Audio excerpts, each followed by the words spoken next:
vais de cette tribune-là remercier d'abord ceux qui ont donné la lettre que M. Steve Amoussou a été kidnappé. Et je vais saluer tous ceux qui ont levé le bouclier et continuent de lever le bouclier dans ce dossier. Et je vais remercier aussi M. Steve Amoussou d'avoir crié très tôt au secours. Ne laissez pas la dame là partir à Lomé. Il s'est sauvé la vie et il est le symbole de l'engagement qu'il faut face à un régime qui ne veut pas suivre les normes constitutionnelles.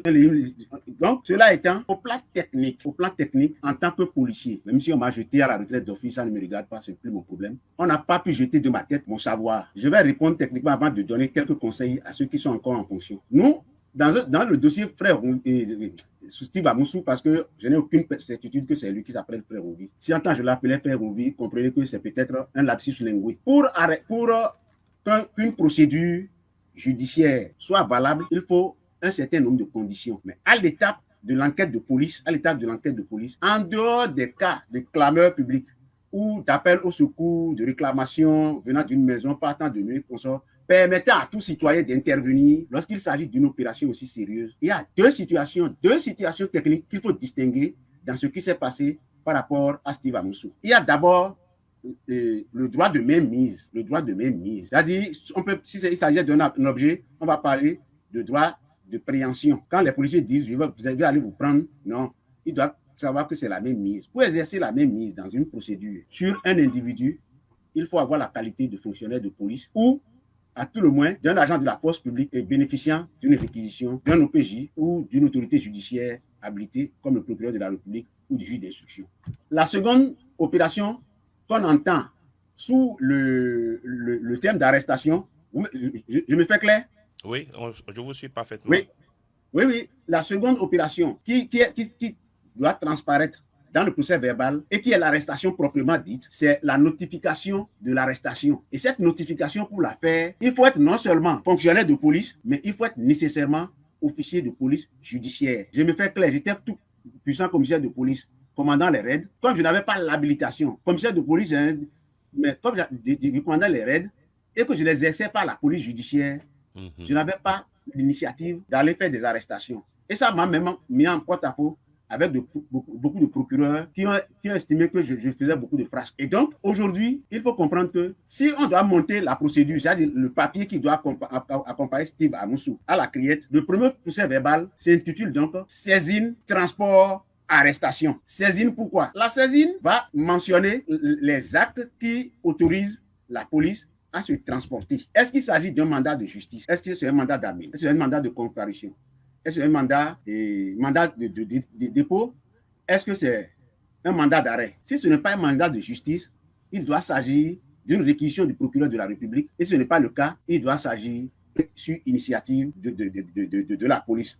Mais pour ce faire, on rencontre d'abord au procureur de la République de l'intention d'aller arrêter telle personne en territoire étranger. Et le service qui a compétence d'attribution au sein de la police va écrire au service Interpol qui assure la liaison entre le Bureau central national Interpol du Bénin et le Bureau central national Interpol de Lomé. Donc, il y a une note verbale, pratiquement, c'est une note verbale, mais que nous appelons en termes terre à terre la demande de coopération policière dans le cadre de l'arrestation de tel citoyen, donc de Steve Amoussou, dans le cas présent. Et donc, c'est à partir de là que l'officier de liaison Interpol du Bénin va faire diffuser maintenant le bulletin rouge qui montre que telle personne doit faire l'objet d'une arrestation. Le bulletin rouge d'Interpol. Donc, les policiers doivent donc recevoir ordre de mission, quitter le Bénin en groupe, et c'est ça le transport. Ils vont se transporter à Lomé et rester tranquilles. Ils n'ont pas exercé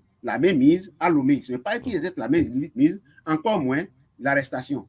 C'est l'officier de police judiciaire du Togo qui rédige le PV d'arrestation, qu'ils vont maintenant intégrer à leur PV de saisine, transport, arrestation. L'arrestation même se fait par l'officier togolais. Et c'est au retour à Ilakondi, du côté de Sanvé-Kondi, que les policiers togolais vont remettre maintenant Steve Amoussou aux policiers du Bénin pour en dresser procès verbal. Et ce procès verbal s'appelle procès verbal de remise de délinquants de police à police ou de suspects de police à police, mais nous appelons ça remise de délinquants de police à police dans le cadre de la coopération policière. Et il y a les instruments qui organisent ça. Nous n'allons pas faire trop du juridisme pour embrouiller les gens. Donc, c'est arrivé maintenant à Sanvé-Kondji, c'est-à-dire de l'autre côté de Ila-Kondji, hein, Oui, oui. que la police béninoise maintenant prend en main et Steve Amoussou et conduit Steve Amoussou maintenant vers le service qui a compétence d'attribution.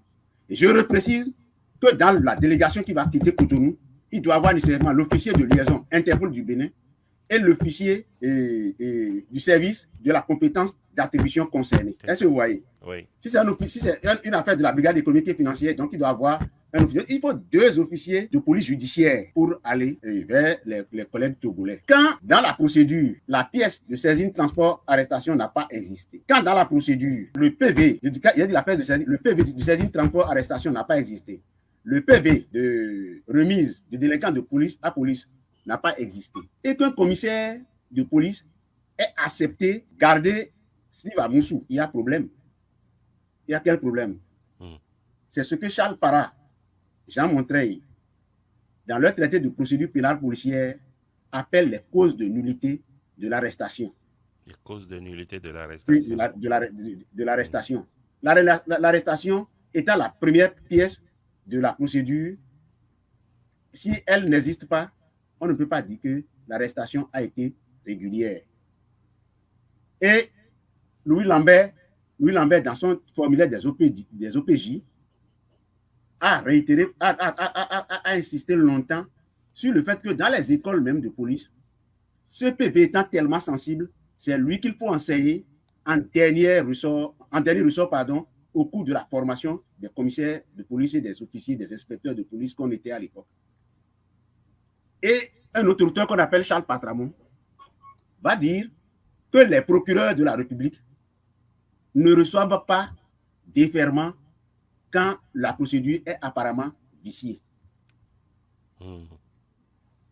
Donc, quand c'est vicié, c'est-à-dire quand ça peut encourir nullité, aucun procureur ne peut prendre la responsabilité parce qu'il serait justiciable d'arrestation arbitraire. C'est ça. Et je sais que le juge constitutionnel béninois, jusqu'à une date récente, a été tellement rigoureux sur ces aspects qu'on était obligé de se reconnaître. Et le juge constitutionnel béninois s'est dressé depuis longtemps comme le chien de garde des libertés à travers la déclaration de contrariété à la Constitution. Et quand le juge du Bénin dit qu'un acte est contraire à la Constitution, je vais vous rappeler qu'à l'article 3 de la Constitution, il est dit toute loi, tout texte réglementaire, tout acte administratif contraire à cette disposition est nul et non avenu. Quand le législateur ou le juge utilise le terme nul et non avenu, on dit qu'il a employé la nullité radicale du droit public. Les privatistes parleront de l'unité absolue.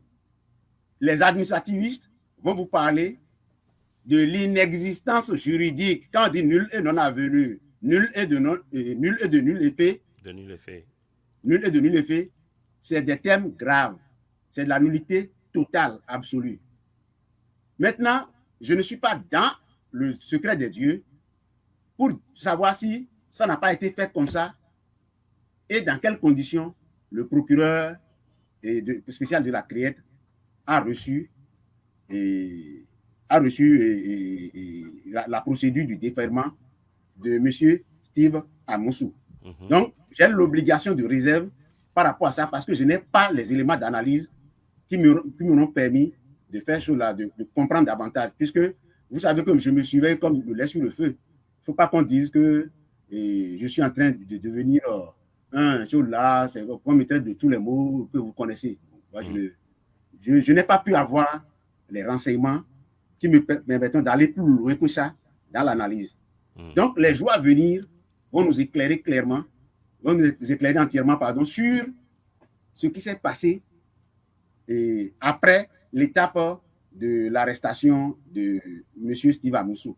Donc, pour conclure sur cette question, vous convenez avec moi qu'avec la dernière décision de justice, nous nous sommes rendus compte que ceux qui sont allés arrêter M. Rumbi n'ont pas qualité de fonctionnaire de police, ni d'agent de la force publique. Ils n'ont pas reçu réquisition. Ils n'ont été accompagnés ni de l'officier de liaison de la brigade économique et financière, ni de l'officier de liaison Interpol. Et donc, ceux qui ont opéré cette arrestation n'ayant pas qualité, le procureur togolais a bien fait de qualifier l'acte d'enlèvement et de séquestration. Et je pense que les jours à venir réservent certainement de grandes surprises dans le dossier.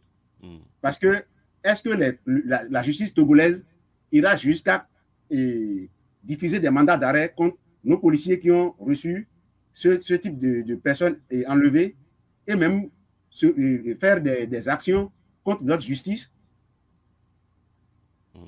Sur le plan maintenant du droit administratif, oui. M. Steve Amoussou aujourd'hui est fondé à se retourner contre l'État béninois devant un juge administratif pour engager sa responsabilité pour mauvais fonctionnement des services de justice. Et plus tard, M. Steve Amoussou sera fondé à attraire les juges qui auront pris une décision contre lui pour voie de fait. Et la voie de fait administrative est un crime imprescriptible parce que, rejoignant l'inexistence juridique, ça ne disparaît pas, l'infraction ne disparaît pas. Et c'est parce que jusqu'à ce jour, au Bénin, nous n'avons pas commencé par nous structurer pour faire face aux juges, aux politiques, pour défendre nos droits, que tout ça arrive. Et c'est ça que je dis. Les colonisés savent désormais que leurs maîtres mentent. Donc, que leurs maîtres sont faibles. C'est Aimé Césaire qui l'a dit. Ce n'est pas moi. Et donc, c'est ceux qui sont faibles qui recourent souvent à la violence, à la brutalité, à des arguties. Moi, je pense que si les gens restent dans la logique de l'argutie, ça les rattrapera tôt ou tard. On dira que Rondéon est un oiseau de mauvais augure. Non, je fais une analyse purement technique. Et les questions de nullité en droit, ceux qui sont plus fins sur cette question-là, c'est les magistrats, parce que pour la plupart du temps, ils viennent de la souche de droit privé. Et j'attends de voir comment ils vont animer le débat sur la question Rouvi. J'attends d'apprendre toujours. Parce que tant que nous ne sommes pas d'accord, nous allons toujours apprendre. J'ai envie de vous demander, parce que je suis un néophyte dans le domaine, quelles sont les corporations au niveau de la police qui sont habilitées à aller faire des interpellations, des arrestations? On a parlé par exemple de la brigade économique et financière, on a parlé de l'officier de police judiciaire. Je sais qu'il y a dans chaque pays, et au Bénin également, le service de renseignement. Quelles sont les relations que le service de renseignement doit avoir avec la police? Est-ce que lorsque le service de renseignement, par exemple, fait des enquêtes, est-ce qu'ils ont des agents qui peuvent aller faire des interpellations sans passer par l'OPJ ou bien la brigade économique et financière, M. Rondéon? Les renseignements, la fonction des renseignements dans un État, c'est d'abord une fonction camérale. Qui dit caméra parle des yeux. Il y a, à la police, on enseigne les sciences camérales. La science du regarder. Je vais parler terre à terre. Et je vais renvoyer au livre de Madame Leyer et sur base politique haute police et à ses écrits sur les sciences camérales. Et aussi, elle a fait de bons articles qu'on peut trouver sur Internet qui est l'étymologie de la police. La police du renseignement, ce n'est rien d'autre que la main du pouvoir pour regarder ce qui se passe dans la société. Et un spécialiste de la sociologie de la police et de la gendarmerie qu'on appelle Jean-Louis Loubet-Delbey a enseigné que la police joue un rôle de piston entre le pouvoir politique et la population. La police va observer ce que fait la population et renseigner le pouvoir politique pour l'orienter dans ses prises de décision. Ça, c'est dans un régime démocratique. Maurice Cusson, dans un ouvrage qu'il a publié, a démontré que dans les régimes non démocratiques, ce type de police devient ce qu'on appelle la police politique. Et cette police politique est maintenant à l'avant-garde de la sécurité de l'homme au pouvoir. Et c'est de là que partent les dérives. Donc, qu'est-ce que la sécurité? Le Maurice Puisson a été clair sur la question. Parce que la sécurité, telle qu'elle elle doit fonctionner, n'est pas dans un régime démocratique, n'est pas du genre à être aussi inquisitorial, à rechercher des délits d'opinion et consorts. Il y a la police, au niveau des renseignements, dans les grands pays, les gens se sont déjà beaucoup, ils sont tellement structurés que vous avez les économistes, ceux qui sont là pour le renseignement économique, ceux qui sont là pour le renseignement de sécurité intérieure et qui collaborent avec les services de renseignement militaire. Donc, lorsqu'on arrive à des aspects de militarisation de la police, Albert Funk va nous dire simplement qu'une police militarisée est une notion ambiguë. Mais ce plateau ne me permettrait pas de vous expliquer tous ces aspects-là parce que nous allons partir du coq à l'âne, nous allons parler maintien de l'ordre, nous allons parler de tel auteur comme Mathieu Rigouste, nous allons parler de tel autre auteur comme Hélène. On aura des opportunités. Ce n'est qu'un premier. Donc, c'est ce que je peux vous dire globalement pour que celui qui n'est pas spécialiste comme moi puisse me comprendre.